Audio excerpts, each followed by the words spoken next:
Orion Minerals Prieska mine is set to start production in the next 2 years after they've secured investments. Orion has 2 copper mines in the Northern Cape with significant deposits. Mineral and Petroleum Resources Minister Gwede Mantashe visited the Prieska site today to check on the progress and investment opportunities there. SABC News senior reporter Ulrich Hendriks is at the mine for us. A very good afternoon to you, Ulrich. Tell us more. Hi, good afternoon, Nompu. Of course, it's the best time to basically mine copper. You have that high price because of demand in the electrical vehicle and of course in the AI industry. A lot of stuff happening there. They need a lot of copper, and so the prices are skyrocketing. Minister, of course, here today visiting the site, they're saying that in the next 2 years they're going to find the money to start production here at the Prieska mine, but of course at the Oude mine as well. Let's speak to the Minister. Minister, are you happy with progression so far? It's quite a huge project, bigger than one thought of. I didn't imagine it. I worked here for 7 years, 4 months in this very mine. It used to be Prieska copper mine, it's now Prieska zinc mine, Prieska copper and zinc mine. Yes. It's going to be a big project. They've taken it to deeper levels where Anglophile couldn't touch. They're taking it away. Orion is important to me because it reflects the interest of foreign direct investment. It's an Australian company that is very interested in producing copper here, and we want to encourage them to do that. And it is important for South Africans to always appreciate that to attract an investor is quite a huge effort, and it's very important for society to have investment in their society. So Prieska will once again be alive, and there's a lot of work happening already.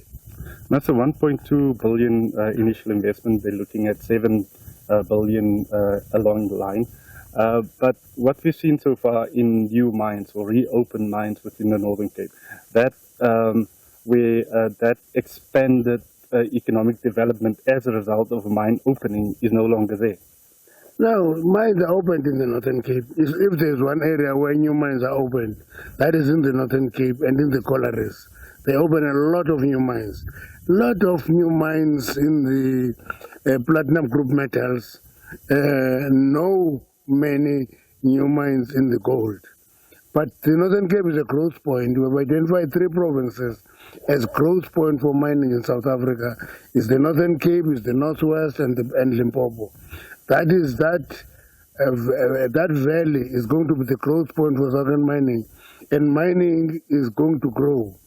That's why we take all the time and explain to people that the decline in gold mining, which has been mined for more than 140 years, doesn't mean mining is in decline. Mining is growing. Copper is one of the minerals of the future. So if they invest in copper, they are contributing to our contribution into the minerals of the future that will sustain the new green economy that is in the horizon. Talking about that, the minerals of the future, all of these are, or most of them are being exported. We've got the US threat in the form of Donald Trump and the tariffs there. No, there's no threat if you are a mining company worth the salt. Because what we are insisting on minerals of the future now is value addition close to the point of production. Because if you export raw commodities, you are exporting wealth, you are exporting jobs. If you are processing it close to the point of production, you are creating wealth, you are adding value, and you are creating employment. So that is what we are insisting on. It's a discussion that is current today. We have just released a strategy on critical minerals, and that is at the center of that strategy. Thank you very much. The Minister of Minerals and Petroleum, of course, here at the Prieska mine, Orion mine, talking to us about what is found, and he's, saying that for the minerals being mined here is in demand because of the low carbon that it is, but also because of the use that it has in the artificial intelligence industry, but also electrical vehicles.